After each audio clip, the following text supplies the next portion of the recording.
Hey everyone, welcome to Taking the Pulse, a healthcare and life sciences video podcast. I am Heather Hoops Matthews here in the studio today with Maynard Nexon healthcare attorney Matthew Roberts.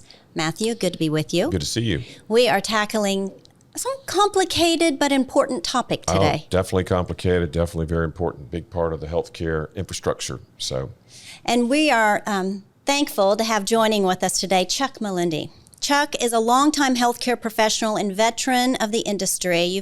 Chuck, you've got a deep and varied experience spanning everything from medical devices to pharmaceuticals, biotech. I know you're with Johnson & Johnson for 25 years, but we're going to focus in today on 340B, which is a federal initiative that provides significant discounts on prescription drugs to eligible healthcare organizations serving low-income patients. That sounds like a simple idea with good aspirational goals. I know you're smiling now, but why has it been so seemingly controversial? There's a lot of legislation that's arisen and different views on how it should be implemented. Give us kind of the background and your view on it. Yeah, so Heather and Matthew, thanks for having me on. Yes, I was with Johnson & Johnson for 25 years, retired in January, and as we spoke previously, I'm one of those industry insiders that knows too much and couldn't stay silent any longer. So this is why I went out of the corporate world. So, it does sound like an incredible program on the face. And I think back in 2002, when the law was passed, that was the intention. And to give you the simplicity of the law and the scope, it was only a 2-page law. So I don't think anything is 2 pages these days that go through Congress. But at the end of the day, and I don't know if your listeners know, in the 80s, pharmaceutical manufacturers used to give free drug and help out for institutions that were taking care of indigent patients. I believe they passed a Medicaid best price back in 1990. And then that caused the pharmaceutical manufacturers to say, well, we can't give drug away anymore. They created the 340B law, and its intention was for true disproportionate share hospitals, or more so towards healthcare centers like Black Lung, Ryan White, where they were treating Medicaid or uninsured patients. It comes to that point where it's only 2 pages long. There are very few guardrails. So one of the only guardrails that there were at the time was you cannot get a 340B discount for a patient and also a Medicaid rebate, because that would be double dipping. So I think everything was fine. In the early 2000s, HRSA, who was the government agency that was running the program, they had a lot of health centers call them and say, hey, look, we don't have an in-house pharmacy and we can't take advantage of this program. So HRSA said, you know what, we're going to give you a contract pharmacy that you can utilize that's out, not in-house. And then you can get those 340B discounts to help you take care of these indigent patients. Fast forward to 2010, with the ACA around that time, HRSA said, you know what, we like what we did with contract pharmacy, but instead of only one, we're going to make it unlimited. And instead of it just being towards, real true safety net hospitals, we're going to expand it to DSH hospitals who have a certain percentage of Medicaid patients, along with rural hospitals and a couple other caveats. What happened there gets to the question you asked. The number of hospitals back in 2004 were less than 10% of the hospitals in the country were 340B. As of 2020, over 60% of hospitals are now 340B. Back in 2010, there were around 2,300 contract pharmacies. There are over 100,000 contract pharmacy arrangements today, with 75% of them being run or owned by top 25 Fortune 25 companies such as Walmart, Walgreens, United, Cigna, and CVS. And so what they have seen is the proliferation of a very small program that was supposed to be for a very small population has grown to where by next year they expect it to be bigger than Medicare. And so you have manufacturers saying by this year, maybe 1 out of 3 branded drugs will be under the 340B discount, and that is unsustainable. And so there's no guidelines, there are no guardrails, and very little transparency. So I think that's why you're seeing a lot of pushback. So, Chuck, as it stands now, it's evolved a lot over the last 20 plus years. Who are the big winners and the big losers in the current state of 340B? I will caveat all of this with this is such a huge program and it's changing so rapidly, and the strategies are amazing. There's a lot of smart people making a lot of money here. Yes. It's hard for me to really nail down. What I would say from my purview, manufacturers are definitely taking a hit. Yep. I'm not saying that we truly don't know. It was above my pay grade whether or not they're making profit off of 340B patients. But I do know if the average discount's around 59%. So that's a pretty big hit to any industry's bottom line. I would say that hospitals are doing quite well. I would think that pharmacy benefit managers and the retail pharmacists are doing quite well that actually qualify for 340B. I would say employers very recently are realizing how this is impacting them negatively. And Sean Greminger, who is the newly appointed president of the National Purchase Alliance, he's all over the place talking about how it's hurting employers. And then I would say some of your private practices like oncologists, rheumatologists, gastroenterologists who have infusion capabilities, they are either being bought up by hospitals because they do not qualify for 340B and a hospital looks at them as a potential profit site. Yep. And just competitively, they're against a wall when it comes to these big hospital systems. Yeah, they're squeezing them out. Yeah, we've seen that with some of our clients.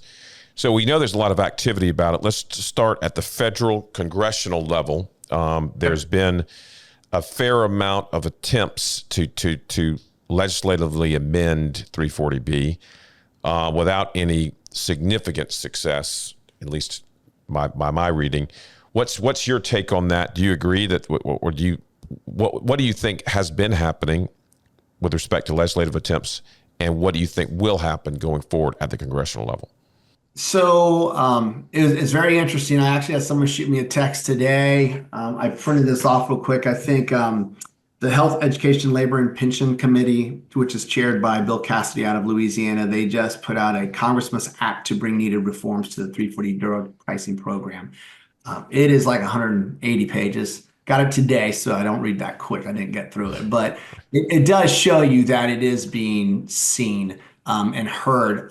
President Trump, as you all know, I think he's passed about 2 executive orders that will impact 340B potentially. One is around insulin, and that, I believe it's insulin and has to be sold at cost through 340B or at the 340B cost to patients.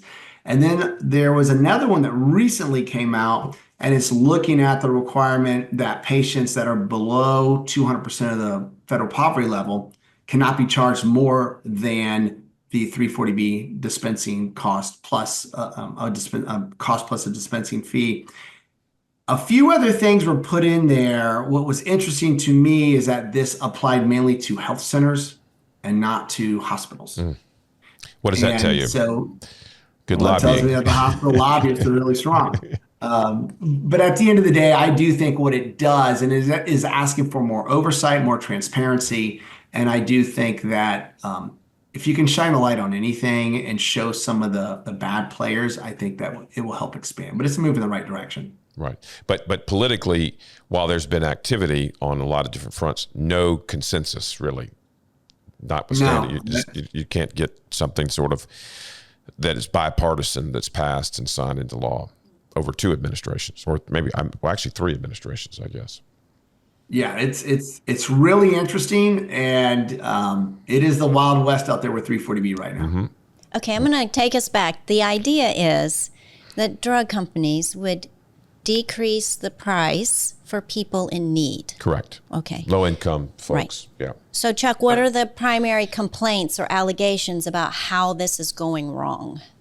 Well, I think that at the end of the day, to what I said at the very beginning, the program was supposed to be very small, both in who utilized it and who it was benefiting. Because of that, there were very few guardrails that were put into the 340B law. For instance, there is nothing that talks about commercial patients or Medicare patients. So you can have a 340B entity or contract pharmacy that literally can get a drug at 340B discount with no requirement to pass that discount on to the patients. What we are seeing more and more is that, like I said, you're having physicians' practices being bought.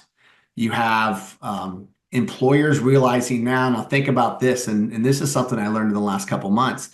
They have PBMs and insurers that are negotiating their rebates that they get and they pass through.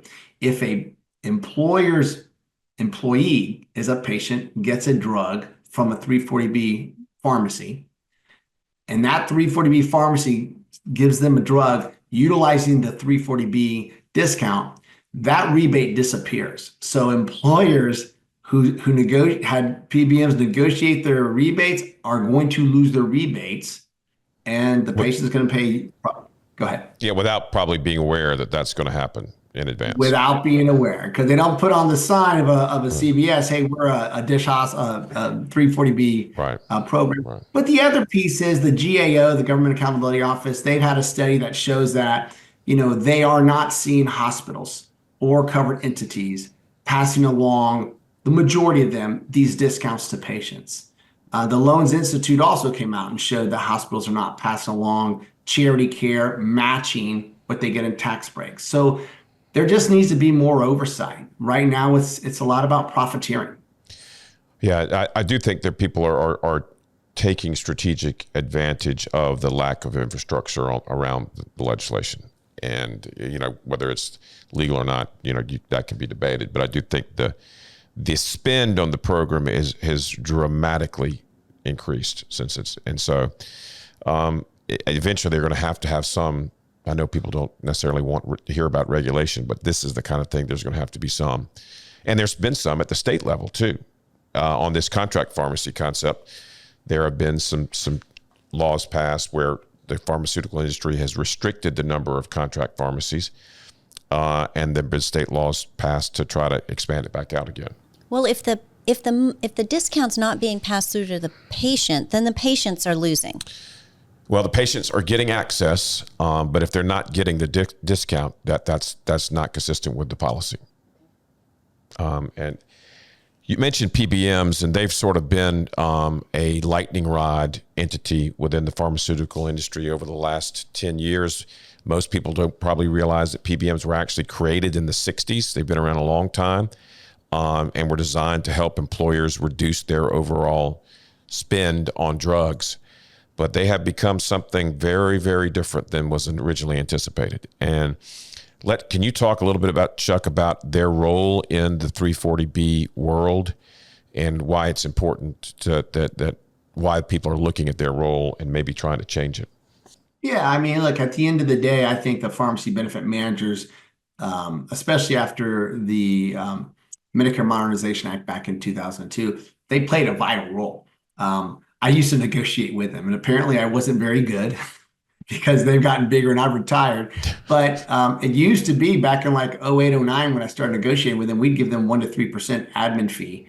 And then now it's all about pay to play and all that, and about it. But when it comes to 340B, I was fairly surprised. I shouldn't be because they're brilliant, but that they had played such a huge role. So, I mentioned the number of pharmacies out there. Over half the retail pharmacies in our country, over 33,000 of them, are now 340B, either covered entities or contract pharmacies. So those are your PBMs that run most of those. Over 75% of those 33,000 340B pharmacies are owned by PBMs. Or big box pharmacies. So these are not these are not mom and pop pharmacies. In there. Yes, not mom and pop. And I think the biggest thing is to what we said earlier, the discounts that they are receiving, and then being able to charge patients because there are no guardrails. A commercial patient, a Medicare patient, they can fully charge them. And there's numbers that they are charging 3 to 4 times the acquisition cost to these patients. That cost is going through to employers. That cost is going through to taxpayers. And they're not being asked to report how much are you saving, how much are you spending. And like I said earlier, the rebates for the employers, they lose those rebates on their employees that are getting those drugs through that deep discount with no one benefiting except for the pharmacies and the PBMs. Well, there is more consensus on PBM regulation than 340B, and I think they were pretty close to passing. Congress was pretty close to passing something, but we had the election, and it's not a primary issue for the Trump administration at this moment, but we'll see if they come back to it.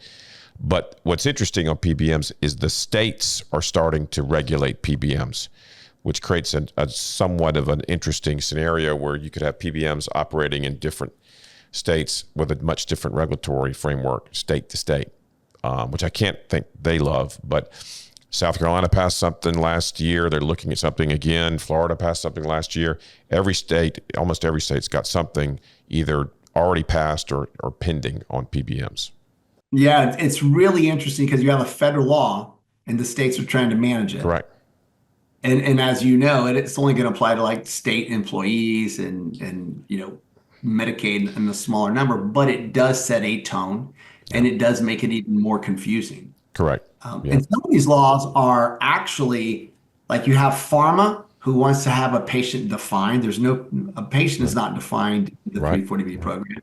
They also want to have transparency and accountability, but then you have a lot of states that are trying to protect these covered entities and pharmacies and saying, pharma, you cannot discriminate against them. You can't pull back. So there is a tug of war going on right now, and I'm not sure who's going to win. Yeah, me neither. Is there a way, Chuck, to stay true to the mission of 340B without creating more consequences? By consequences.